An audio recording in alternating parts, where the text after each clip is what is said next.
Dear friends, विद्यादूत में आपका स्वागत है।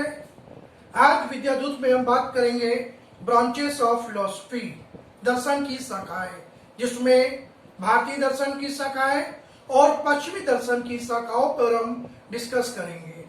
इसमें हम भारतीय दर्शन की जो शाखाएं हैं उसमें आस्तिक और नास्तिक, और पश्चिमी दर्शन की जो शाखाएं हैं उसमें तत्वमीमांसा, ज्ञानमीमांसा और मूलमीमांसा, मेटाफिजिक्स, एपिस्टेमोलॉजी और एक्जियोलॉजी, तीन पर डिस्कस करेंगे।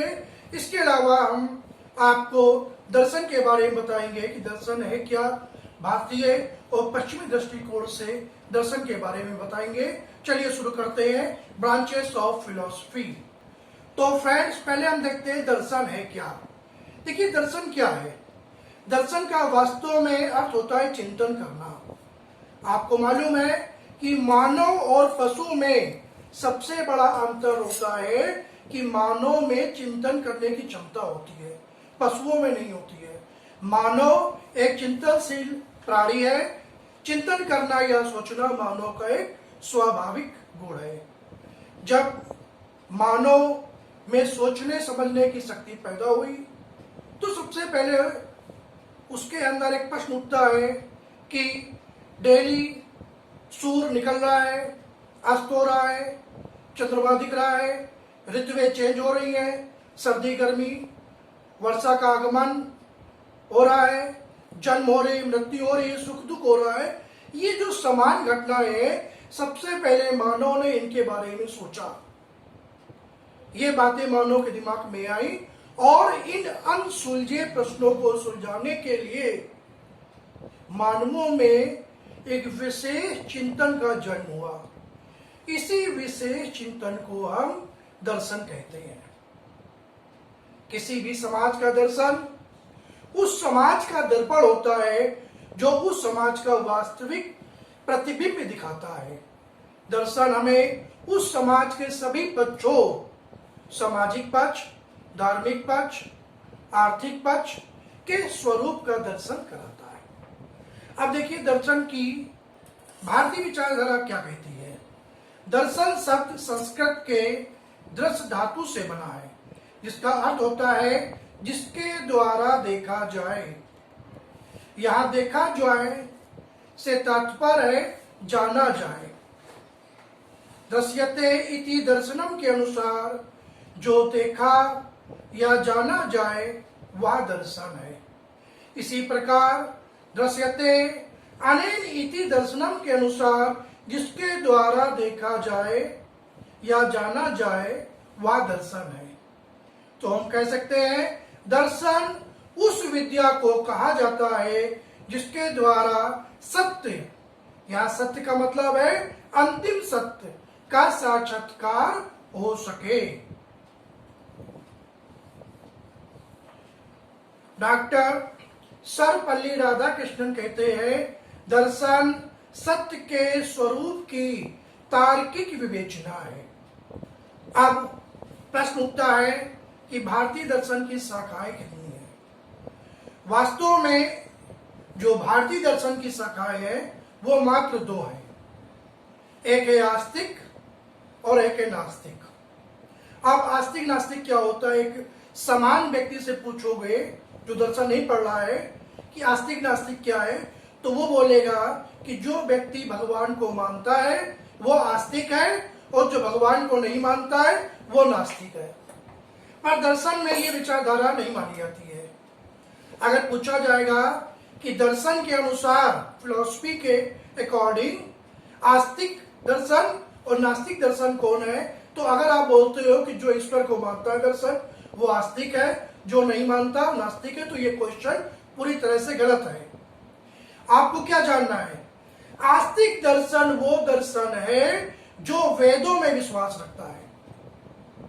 ध्यान रखिएगा, 4 वेद हमारे हैं, ऋग्वेद, सामवेद, यजुर्वेद और अथर्ववेद। जो दर्शन इन चारों वेदों में विश्वास करता है वो आस्तिक दर्शन है, और जो दर्शन इन चारों वेदों में विश्वास नहीं करता है वो हमारा नास्तिक दर्शन है।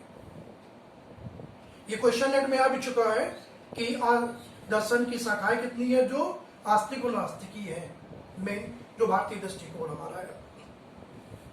अब प्रश्न उठता है कि भारतीय दर्शन में किन्हें आस्तिक और किन्हें नास्तिक कहा गया है। तो आपको हम बता दें, नास्तिक दर्शन भारतीय दर्शन में केवल 3 है और आस्तिक दर्शन भारतीय दर्शन में 6 है।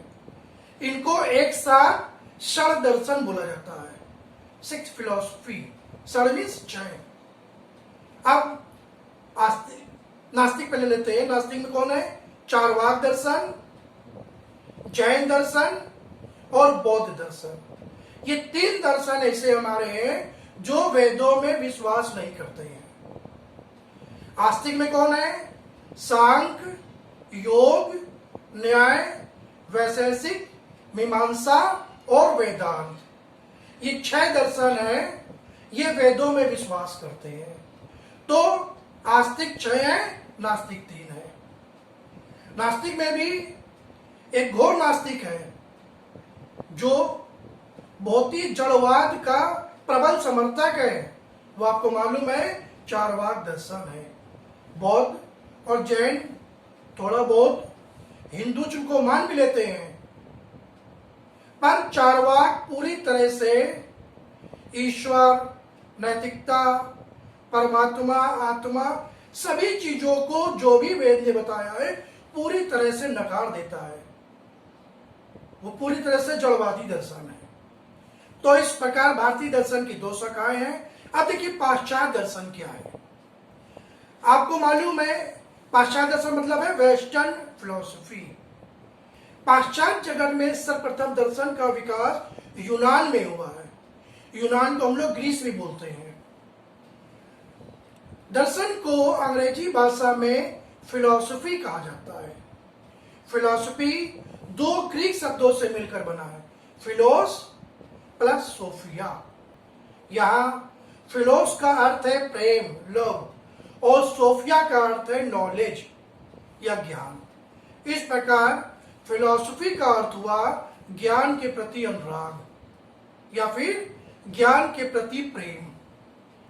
आपको बता दें कि पाश्चात्य दर्शन की जो विशेषता है वो बौद्धिक चिंतन को प्रधानता देता है।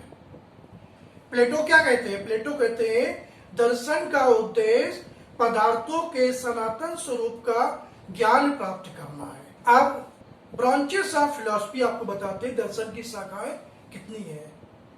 तो दर्शन की जो मुख्य शाखाएं हैं इसको हम लोग स्कोप ऑफ फिलॉसफी, दर्शन का अध्ययन क्षेत्र भी कहते हैं। वो 3 है, तत्व मीमांसा, मेटाफिजिक्स, ज्ञान मीमांसा, एपिस्टेमोलॉजी, और तीसरा है मूल मीमांसा, एक्जियोलॉजी। तो सबसे पहले हम देखते हैं तत्व मीमांसा, मेटाफिजिक्स क्या है। तत्व मीमांसा को अंग्रेजी भाषा में मेटाफिजिक्स कहते हैं, जो 2 ग्रीक शब्दों मेटा और फिजिक्स से मिलकर बना है। यहां मेटा का अर्थ होता है परे और फिजिक्स का अर्थ होता है प्रकृति। इस प्रकार मेटाफिजिक्स का अर्थ हुआ प्रकृति से परे, अर्थात प्रकृति से परे क्या है। इस प्रकार इस खोज का अध्ययन करने वाले शास्त्र या विषय को ही तत्व मीमांसा कहते हैं। और सही शब्दों में कि जो विज्ञान प्रकृति से परे की खोज करता है वह विज्ञान हमारा मेटाफिजिक्स है। सर्वप्रथम मेटाफिजिक्स शब्द का प्रयोग एंड्रोनिकस नामक विद्वान ने किया था। अब एंड्रोनिकस कौन है? एंड्रोनिकस अरस्तु के ग्रंथों के संपादक थे। अरस्तु के ग्रंथों के संपादन में एंड्रोनिकस ने अरस्तु की कुछ दार्शनिक रचनाओं को मेटाफिजिक्स नाम से अलग स्थान दिया था। तब से मेटाफिजिक्स शब्द प्रसिद्ध हो गया।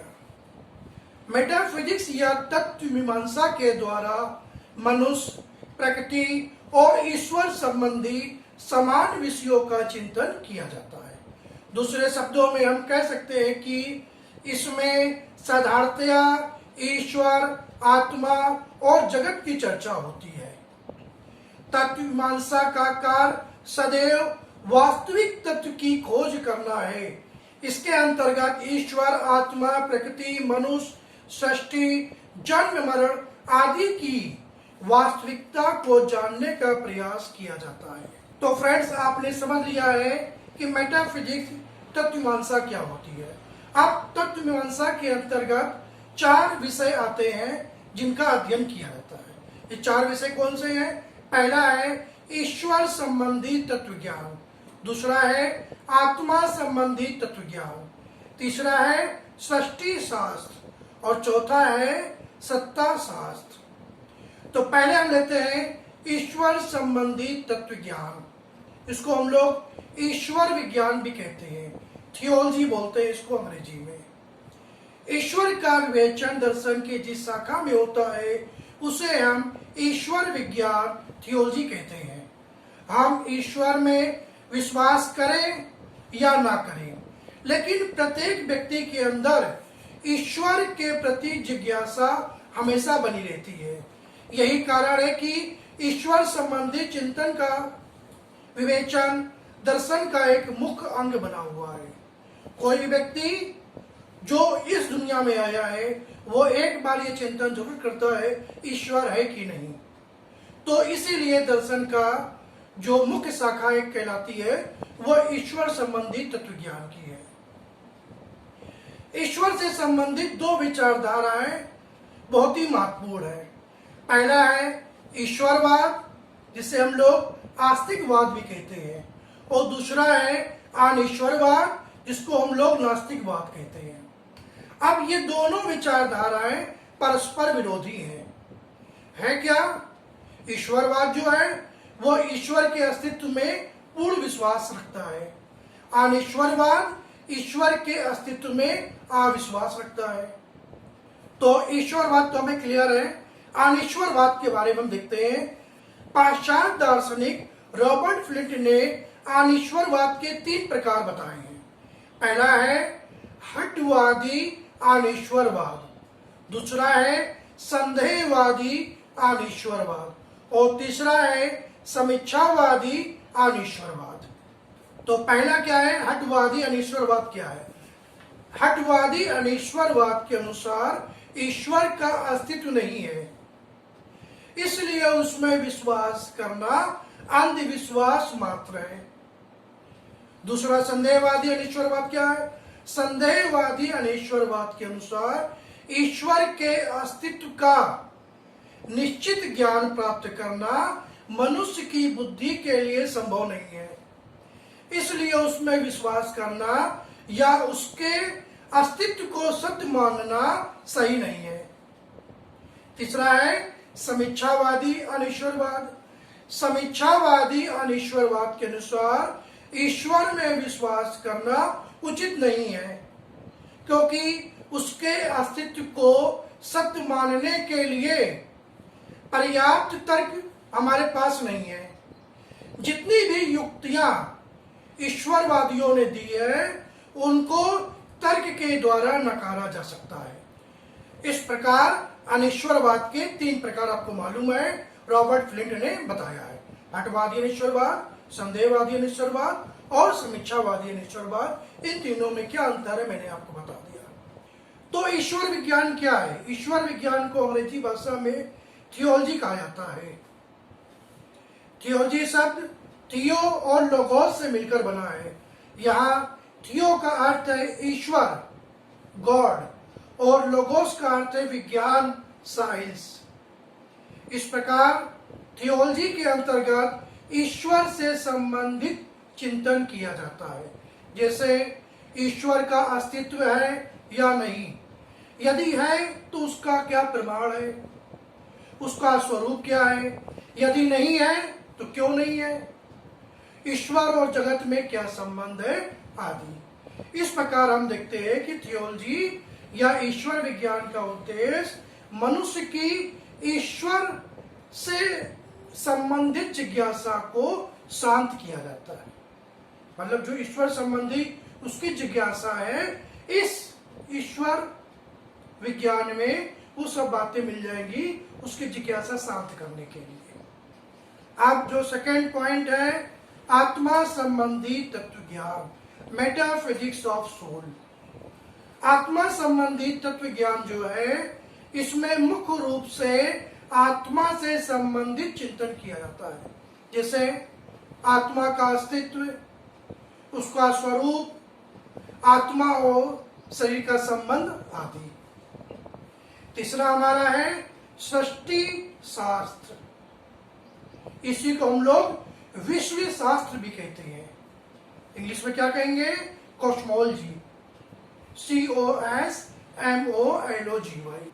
आपको बता दें कि विश्व में 4 प्रकार के पदार्थ होते हैं। पहला जड़, दूसरा जीव, जीव को हम लोग सजीव भी कह सकते हैं, तीसरा चेतन और चौथा आत्म चेतन। अब ये होते क्या है? 4 प्रकार के जो हमने बताया है, जड़, जीव, चेतन, आत्म चेतन, ये होता क्या है? देखिए, जड़ वह पदार्थ होता है जो एक जगह स्थिर रहता है, उसमें मूवमेंट नहीं होता है, जैसे टेबल, मेज, पत्थर, पहाड़, ये सब जड़ है। अब सजीव क्या है? सजीव या जीव में पेड़ पौधे आते हैं, पर ये इनमें चैतन्य का अभाव है। इसमें कैसे? देखिए, ये जीव मतलब कि इसलिए बोलते हैं क्योंकि पेड़, अगर आप पौधा लगाओगे, बीज से पौधा बना, पौधे से पेड़ बना, और एक समय बाद पेड़ टूट के गिर गया, एक उसकी एज हुई, उसका विकास हुआ, तो ये बढ़ रहा है, इसलिए ये जीव है। इसका विकास हो रहा है तो जीव है वो, पर इसमें चेतनता नहीं है। मतलब ये हिलडुल नहीं सकता है। हिलडुल मतलब है अपनी जगह से दूसरी जगह जा नहीं सकता है। एक जगह जहां पौधा लग गया है वहीं पेड़ बनेगा और वहीं वो खत्म हो जाएगा। तो ये जीव में पेड़ पौधे आते हैं हमारे। अब चेतन क्या है? चेतन हमारे पशु पक्षी हैं। पशु पक्षी जीव है, सजीव है, जीवित है, विकास हो रहा है, पर इनमें चेतनता भी है, ये मूवमेंट भी कर रहे हैं, एक जगह से दूसरी जगह जा रहे हैं, तो ये चेतन है, चेतन जीव है। लेकिन इनमें आत्म चेतना नहीं है, आत्म चेतन का इनमें अभाव है। आत्म चेतन क्या है? आत्म चेतन का अर्थ है कि अपने बारे में चिंतन करना, अर्थात आत्म चेतन उसे कहते हैं जिसे चेतना की चेतना रहती है। तो आत्म चेतन किसमें आता है? मनुष्य है। केवल मनुष्य में ही आत्म चेतन होता है। तो हम समझ गए जड़, जीव, चेतन और आत्म चेतन क्या है। विश्व के पदार्थों को परिवर्तनशील माना गया है। विश्व में कोई भी पदार्थ ऐसा नहीं है जो सदैव एक समान रहे। पहाड़ को भी हम देखते हैं एक समान नहीं होता है, वो बढ़ जाता है समय के अनुसार, घट भी सकता है पहाड़। तो कोई भी दुनिया में ऐसा पदार्थ नहीं है जो हमेशा एक समान रहे। कोई वस्तु हम जब लेके आते हैं खरीद के तो एक समान नहीं रहती, पुरानी हो जाती है, खराब हो जाती है। भगवान बुद्ध ने इस बात को बहुत अच्छे समझाया है। उन्होंने क्षणिकवाद एक थ्योरी दी थी। अगर आप फिलॉसफी पढ़ोगे बौद्ध दर्शन का तो क्षणिकवाद थ्योरी दी थी। भगवान बुद्ध ने बताया था कि कोई भी पदार्थ एक समान नहीं रह सकता है, हर क्षण वो परिवर्तित होता रहता है। इसकी तुलना भगवान बुद्ध ने बहुत अच्छी की थी। उन्होंने नदी की धारा से इस बात को समझाई थी क्षणिकवाद में, कि जैसे नदी की धारा बहती है तो एक धारा एक समान नहीं होती है। जैसे पानी आगे बढ़ा दूसरी धारा उससे मिल जाती है, और जो पहली धारा थी वो आगे निकल गई, पीछे वाली धारा फिर आगे आई और वो फिर पीछे आगे चली गई। इस प्रकार प्रति क्षण धारा से मिलती है और ये क्षण चलता रहता है। एक समान हमें जो नदी जो हमें एक समान दिख रही बहती हुई, वास्तव में प्रति क्षण वो बदल रही है। इसी को उन्होंने क्षणिकवाद बोला था। तो इस प्रकार भगवान बुद्ध ने इस बात को बहुत अच्छे समझाया है कि पदार्थ परिवर्तनशील है। विश्व विज्ञान या सृष्टि शास्त्र में हम इसी परिवर्तनशील विश्व के स्वरूप को समझने का प्रयास करते हैं। इस प्रकार सृष्टि शास्त्र या विश्व शास्त्र या फिर कॉस्मोलॉजी में विश्व अर्थात यूनिवर्स की उत्पत्ति, उसका स्वरूप, उसका विकास आदि विषयों से संबंधित चिंतन किया जाता है। अब चौथा पॉइंट है सत्ता शास्त्र, ऑन्टोलॉजी, ONTOLOGY। ऑन्टोलॉजी शब्द का प्रयोग सर्वप्रथम जर्मन दार्शनिक शी वुल्फ ने किया था। सत्ता शास्त्र में सत्ता का तात्पर्य परम सत्ता से है। इसके अंतर्गत परम सत्ता और उसका अस्तित्व से संबंधित चिंतन किया जाता है। जैसे परम सत्ता क्या है, उसका अस्तित्व, उसका स्वरूप क्या है आदि। कुछ विद्वान मेटाफिजिक्स के लिए ऑन्टोलॉजी शब्द का प्रयोग करते हैं।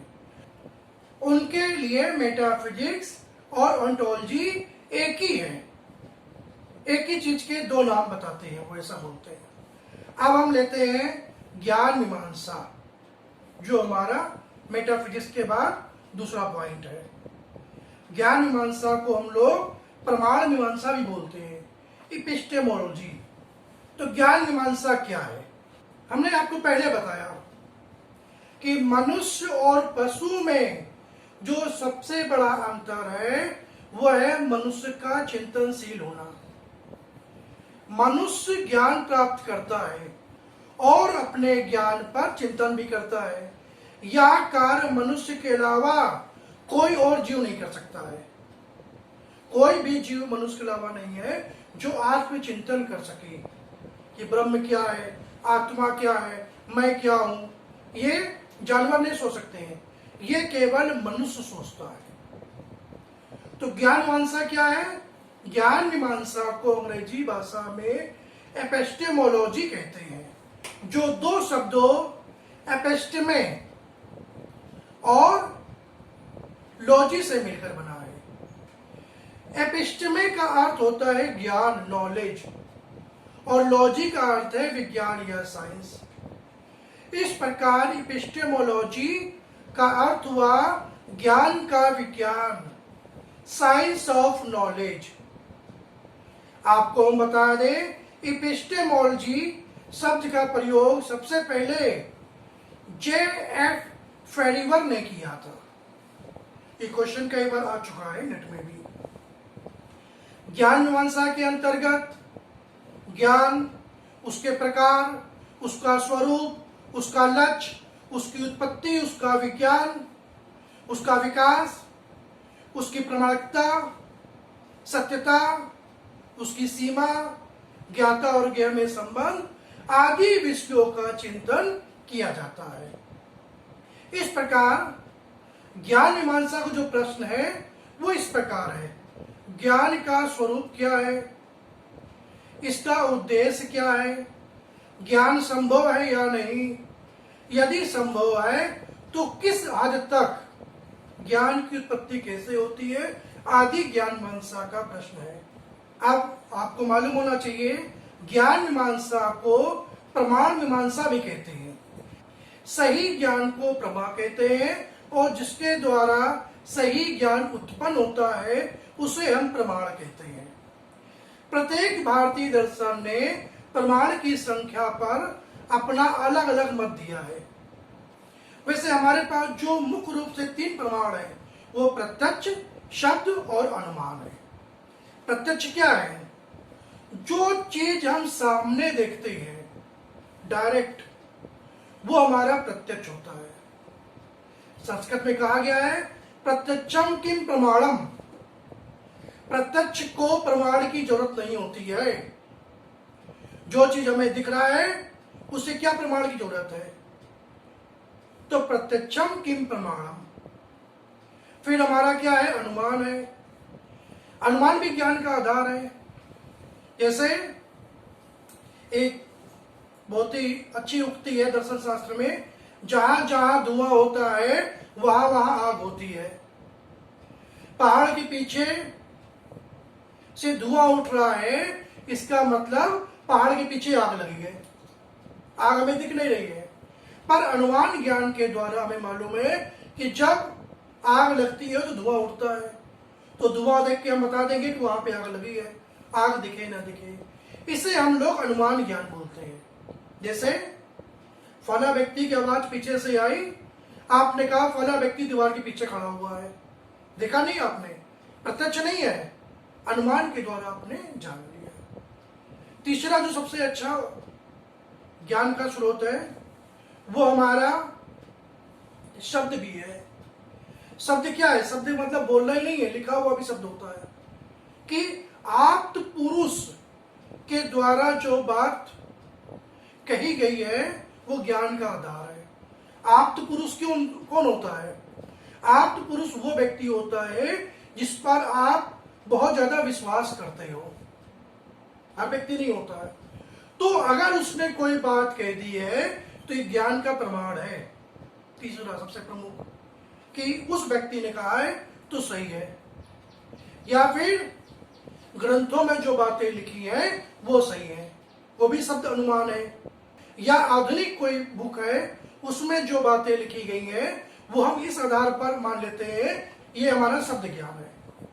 चार्वाक दर्शन केवल प्रत्यक्ष को ही एकमात्र प्रमाण मानता है। बौद्ध दर्शन और वैशेषिक दर्शन प्रत्यक्ष और अनुमान को प्रमाण मानते हैं। जैन, सांख्य और योग दर्शन प्रत्यक्ष, अनुमान, शब्द को प्रमाण मानते हैं। जबकि न्याय ने प्रत्यक्ष, अनुमान, शब्द और उपमान को प्रमाण माना है। मीमांसा और अद्वैत वेदांत ने प्रत्यक्ष, अनुमान, शब्द, उपमान और अर्धापत्ति और अनुपलब्धि को भी प्रमाण माना है। तो ये बहुत इंपॉर्टेंट है, क्वेश्चन आते हैं, आपको ध्यान रखने हैं कितने प्रमाण किस दर्शन ने माने हैं। सबसे ज्यादा जो प्रमाण माना गया है वो मीमांसा और अद्वैत वेदांत के द्वारा। वेदांत को जो भाग है अद्वैतवाद, उसी को हम लोग अद्वैत वेदांत बोल देते हैं। ब्रांचेस ऑफ फिलॉसफी में जो तीसरा टॉपिक हमारा है मूल्य मीमांसा, एक्जियोलॉजी बोलते हैं इसको। मूल मीमांसा को अंग्रेजी भाषा में एक्जियोलॉजी कहते हैं, जो दो शब्दों एक्जियोस, AXIOS और लॉजी से मिलकर बना है। यहां एक्जियोस का मतलब है मूल्य, वैल्यू, और लॉजी का अर्थ है विज्ञान या साइंस। इस प्रकार एक्जियोलॉजी का अर्थ हुआ मूल्य का विज्ञान, साइंस ऑफ वैल्यू। मूल मीमांसा के अंतर्गत मूल्यों का स्वरूप, उसका ज्ञान, विश्व के साथ उसका संबंध आदि विषयों पर चिंतन किया जाता है। यहाँ पर मूल्य का मतलब नैतिक मूल्य है, ये आप ध्यान रखना। नैतिक मूल्य को हम लोग मूल्य बोल देते हैं शास्त्रों में। अब मूल मीमांसा के अंतर्गत 3 विषय आते हैं, आचार मीमांसा, तर्कशास्त्र और सौंदर्य शास्त्र। अब हम देखते हैं ये क्या 3 विषय कौन से, इसके बारे में हम डिस्कस करते हैं। तो पहला है आचार मीमांसा, इथिक्स बोलते हैं इसको। आचार मीमांसा को नीति शास्त्र भी कहते हैं। यह व्यक्ति और समाज के अच्छे बुरे कर्तव्यों पर चिंतन करता है। नीति शास्त्र क्या है? जो बताए कि क्या सही है क्या गलत है, वही नीति शास्त्र हमारा है। यह व्यक्ति और समाज के लिए नैतिकता और अनैतिकता का मापदंड प्रस्तुत करता है। इसके अंतर्गत उचित अनुचित, नैतिक अनैतिक, शुभ अशुभ, वांछनीय अवांछनीय आदि विषयों पर चिंतन किया जाता है। तो आचार मीमांसा या नीति शास्त्र वह शास्त्र है जिसमें व्यक्ति क्या करना चाहिए, व्यक्ति को क्या नहीं करना चाहिए, इसके बारे में वो हमें बताता है। क्या अच्छा है, क्या बुरा है, क्या वांछनीय है, क्या अवांछनीय है। अब दूसरा है तर्कशास्त्र, लॉजिक बोलते हैं इसको। तर्कशास्त्र में तर्क के प्रकार और उनको विकसित करने की विधियों का अध्ययन किया जाता है। इसके अंतर्गत तर्क, तर्क करने के सिद्धांत, तर्क करने की प्रणालियां, इसकी सत्यता, असत्यता आदि का चिंतन किया जाता है। तर्कशास्त्र निर्णय की विवेचना करता है। मनुष्य के निर्णय प्रमाणित हैं या अप्रमाणित, इसकी जांच तर्कशास्त्र ही करता है। अर्थात नीति शास्त्र बताता है कि मनुष्य को क्या करना चाहिए, क्या नहीं करना चाहिए, और तर्कशास्त्र बताता है कि मनुष्य द्वारा किया गया ये कार्य सही है या गलत है, प्रमाणित है या अप्रमाणित है। तो फ्रेंड, तीसरा सौंदर्य शास्त्र है। इसको हम लोग अंग्रेजी भाषा में एस्थेटिक्स बोलते हैं। सौंदर्य शास्त्र, जिसको हम लोग सौंदर्य विज्ञान भी कहते हैं, इसका मुख्य उद्देश्य सौंदर्य की दार्शनिक विवेचना करना है। सौंदर्य का अर्थ यहाँ पर ब्यूटी है। फ्रेंड्स, सौंदर्य की अनुभूति किसी न किसी मात्रा में सबको होती है, चाहे व्यक्ति है चाहे पशु हो, कोई ना कोई चीज उसे सुंदर लगती है। इसी सौंदर्य अनुभूति का विश्लेषण करके सुंदर असुंदर की परख की कसौटी बताना सौंदर्य शास्त्र का विषय है कि ये चीज सौंदर्य कितनी है, कितनी नहीं है, ये इसका विषय है। एस्थेटिक शब्द का प्रयोग सर्वप्रथम A.G. बामगटिन ने किया था। इसके अंतर्गत सौंदर्य अनुभूति, सौंदर्य का स्वरूप, उसका अस्तित्व, उसकी वास्तविकता, उसका महत्व, सौंदर्य अनुभव का अन्य अनुभव के साथ संबंध आदि का चिंतन किया जाता है। तो फ्रेंड्स, आज हमने दर्शन की शाखाओं के बारे में डिस्कस किया है, जिसमें हमने आपको भारतीय और पाश्चात्य दर्शन की शाखाओं के बारे में बताया है। इसी को हम लोग दर्शन का अध्ययन क्षेत्र, स्कोप ऑफ फिलॉसफी बोलते हैं। इसमें हमने आपको दर्शन का अर्थ भारतीय और पश्चिमी दृष्टिकोण से बताया आपको। फिर हमने भारतीय दर्शन की शाखाएं आस्तिक और नास्तिक दर्शन के बारे में बताया। फिर हमने पाश्चात्य दर्शन की 3 शाखाएं तत्वमीमांसा, ज्ञान मीमांसा और मूल मीमांसा के बारे में आपको बताया। इसके बाद मैंने आपको बताया कि तत्वमीमांसा के अंतर्गत 4 विषय आते हैं: ईश्वर संबंधी तत्वज्ञान, आत्मा संबंधी तत्वज्ञान, सृष्टि शास्त्र और सत्ता शास्त्र। और लास्ट में मैंने बताया है कि मूल मीमांसा के अंतर्गत 3 विषय आते हैं: आचार मीमांसा, तर्कशास्त्र और सौंदर्य शास्त्र। तो फ्रेंड्स, विद्यादूत का यह वीडियो आपको कैसा लगा? अगर अच्छा लगा है तो आप लाइक करिए, सब्सक्राइब करिए और शेयर करिए। Thank you.